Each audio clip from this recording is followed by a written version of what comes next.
Hi, this is Important TV 100, and we are doing the narrative of the life of Frederick Douglass, an American slave, written by himself. This is episode 7. We left off where Frederick Douglass had gone, he was moved to which he thought was a better plantation in Boston. The owner of the plantation's wife was a teacher, and she started to teach him to read the alphabet until her husband stopped her and told her that slaves should never learn how to read. That is not something that she should be doing, and that she should not be allowed to learn to read. So her kindness of teaching him how to read, once she learned all the things that the cruelty of how you treat slaves, she stopped teaching him how to read. And so we will proceed on. Slavery proved to be as harmful to her as it was to me. When I was there, she was a pious, warm woman. There was no sorrow or suffering for which she did not shed a tear. She had bread for the hungry, clothes for the naked, and comfort for every mourner that came within her reach. But slavery soon proved its ability to strip her of those heavenly qualities. Under its influence, the tender heart became stone, and the lamb like personality gave way to one of tiger like fierceness. The first step in her downward course was in her ceasing to instruct me.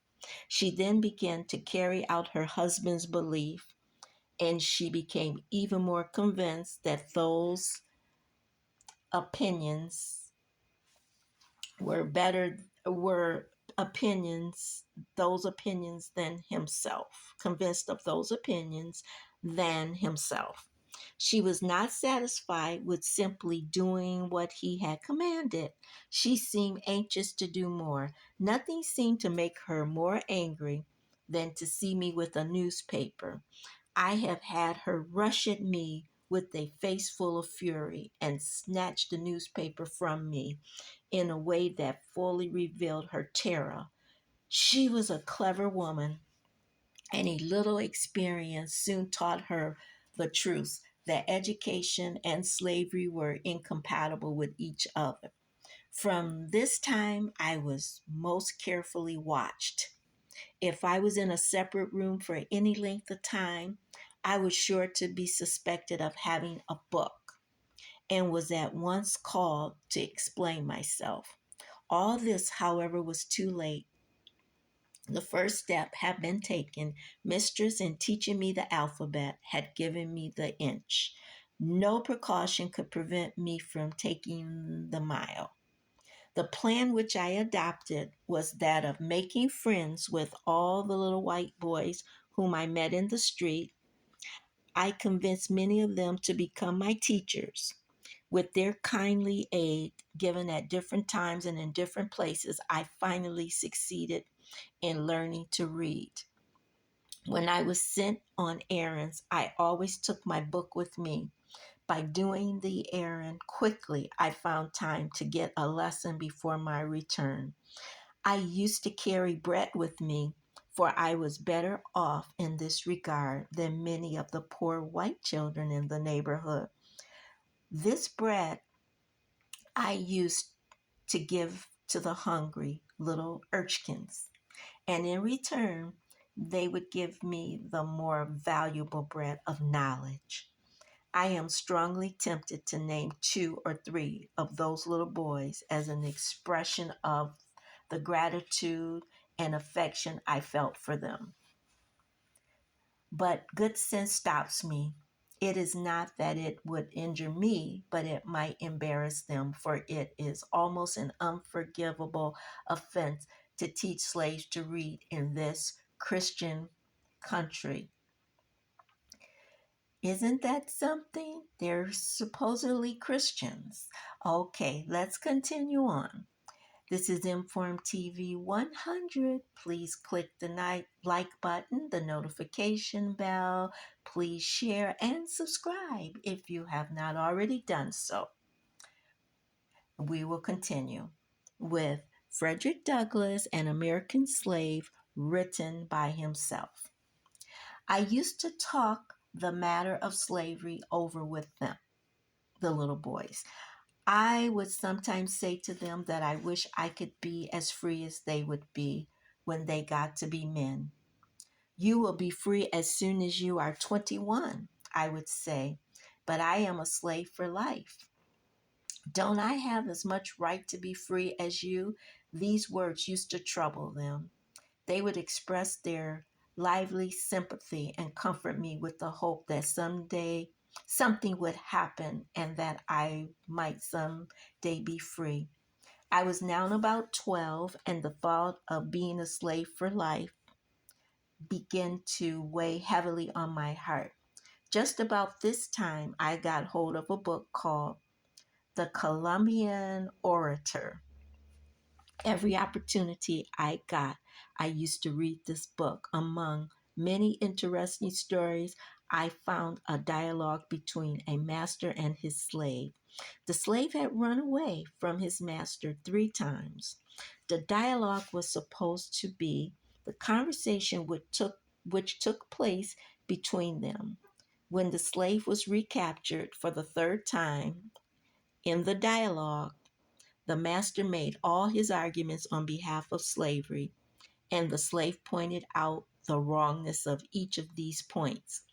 What the slave had to say was more intelligent and impressive, and it had such an effect on that master that he was freed on the spot. This was a marvelous document to me. The moral which I took from it was that truth had power even over the conscience of a slave owner. The more I read this and other material, the more I grew to detest my enslavers. I could see them as nothing but a band of successful robbers who had left their homes, gone to Africa, and stolen us from our homes in order to bring us to a strange land and reduce us to slavery. I hated them as the lowest and most wicked of men. As I read and thought, that dissatisfaction which Mr. Odd had predicted came into being, tormenting and stinging my soul as I suffered. I at times felt that learning to read had become a curse rather than a blessing. It had given me a view of my wretched condition, but no cure. It opened my eyes to the horrible pit, but gave me no ladder which to get out. In moments of agony, I envied my fellow slaves for their ignorance. I often wished myself as an animal. I preferred the life of a lowest reptile to my own. Anything, no matter what, to get rid of this thinking. It was this everlasting thinking about my condition that tormented me. But there was no getting rid of it. The silver trumpet of freedom had wakened my soul. Freedom now appeared and would never disappear again. It was heard in every sound and seen in everything. It was ever present, tormenting me with a sense of the miserable condition. It looked from every star, it smiled in every calm, breathed in every wind, and moved in every storm. I often found myself wishing myself dead, except for the hope of being free. I no doubt would have killed myself or done something for which I would have been killed. This is Inform TV 100. Happy Black History Month. We are reading the narrative of the life of Frederick Douglass, an American slave, written by himself. He talks about the perils of him learning to read and how he had to hide the fact that he could read, and the and the bad consequences of the slaveholders discovering that if they discovered that he could read, he would be imprisoned. While I was in this state of mind, eager to hear anyone speak about slavery ever so often, I would hear something about the abolitionists. It was some time before I found out what the word meant. It was always used in a way that interested me. If a slave man ran away and succeeded in escaping, or if a slave killed his master, set fire to a barn, or did anything very wrong in the mind of the slaveholders, it was blamed on abolitions. Wanting to learn what the word meant, I went to the dictionary. It gave me little help. I found out that abolition meant the act of abolishing or getting rid of. But I did not know what was to be abolished. I was puzzled. I did not dare ask anyone about its meaning, for I was sure it was something my masters did not want me to know about. After a long wait, I got hold of a newspaper that contained a story from about Northern demands about the abolition of slavery in the District of Columbia. From this, I began to understand white abolition and abolitionists meant what they meant. I always drew near when these words were spoken, expecting to hear something of importance to me and my fellow slaves. The light broke in upon me by degrees. One day, down on the wharf, I saw two Irishmen uploading stone. I went unmasked and helped them. When we had finished, one of them asked if I was a slave. I told him I was. He asked, "Are you a slave for life?" I told him that I was. The good Irishman seemed deeply affected. He said to the other that it's a pity so fine a little fellow as myself should be a slave for life, and that it was a shame to hold me. They both advised me to run away to the north, that I should find friends there, and that I should be free. I pretended to not be interested and acted as if I did not understand. I feared they might betray me. White men have been known to encourage slaves to escape and then to get the reward, catch them, and return them to the masters. I was afraid that these seemingly good men might do that, but I still remembered their advice. I looked forward to a time when it would be safe for me to escape. I was too young to think of doing so immediately. Besides, I wanted to learn how to write so that I would someday forge my own freeman's papers. I confronted myself with the hope that I would one day find a good chance to go. Meanwhile, I would learn to write. The idea of how I might do that came to me as I watched the carpenters working in their shipyard. After cutting a piece of timber, they would write on it the part of the ship that which it was intended. A piece meant for the larboard side, for instance, was marked L. A piece for the starboard side was marked S. A piece for the larboard side forward was marked LF, and so on. I began copying these letters. Within a short time could write them. After that, when I met with a boy who I knew could write, I would tell him I could write as well as he. His next words would be, "I don't believe you. Let me see you try." I would then make the letters and ask him to beat that. In that way, I got a good many lessons in writing, which I would never have gotten in any other way. During this time, my copybook was the board fence brick wall and pavement, sorry. My pen and ink was a lump of chalk, which with there I learned the basics of writing. I then began copying words out of Webster's spelling book until I could write them all without looking at the book. By the time my little Thomas Auld had gone to school and learned to write, he had brought home his copybooks, which had been shown to some of our neighbors, and then laid aside. My mistress used to go out every morning, afternoon, and leave me to take care of the house. When I was left there, I used to spend the time writing in the spaces left in Thomas Auld's copybook, copying what he had written. And so, after a long, tedious effort of many years, I learned to write. But we're on chapter 8. We're moving along. This is just amazing. Inform TV 100. Happy Black History Week. Month, year. We are reading Narrative of the Life of Frederick Douglass, an American slave written by himself. Frederick Douglass is teaching himself to read. How wonderful is that?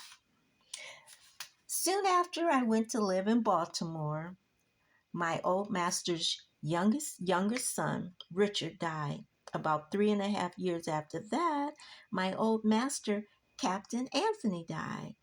That left only his son Andrew and daughter Lucretia to share his estate. He had died suddenly, leaving no will concerning the disposal of his property.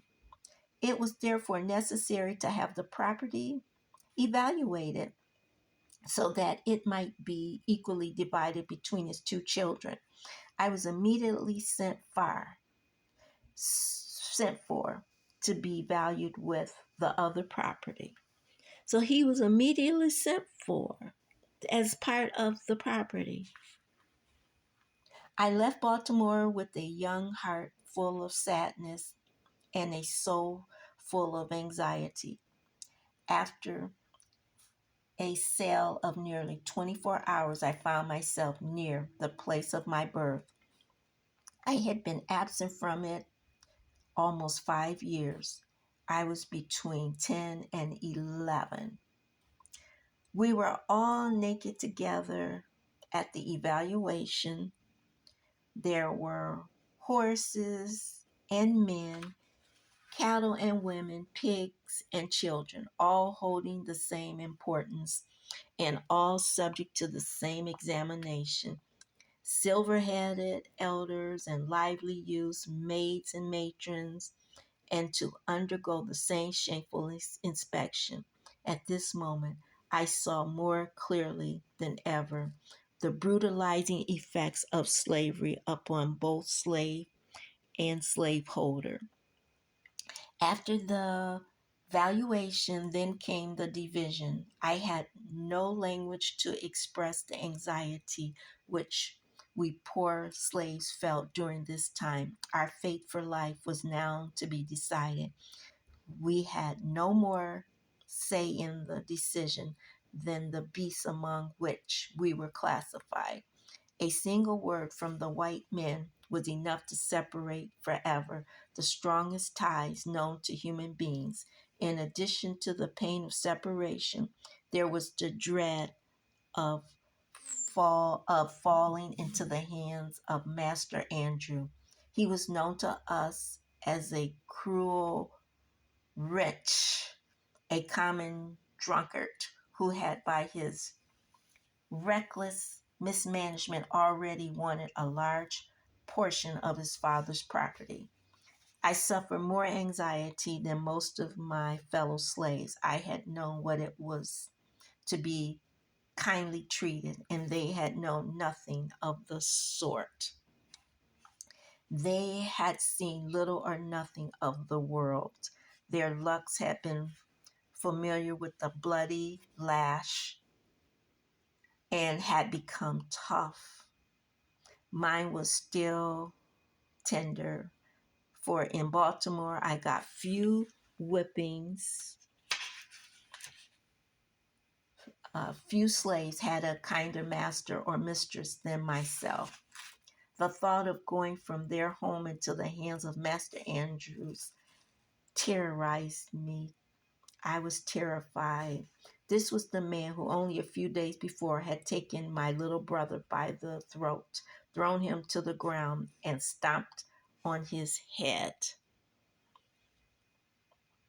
with the heel of his bore until the blood gushed from his nose and ears. After he had so savagely assaulted my brother, he turned to me and said he would do the same to me one of these days, meaning I supposed when I become his possession. Thank be to God, I was assigned to Lucretia Aud's portion of property and sent immediately back to Baltimore. Hugh Augh's family was so happy to see me return as they had been sad to see me go. This is Inform TV 100.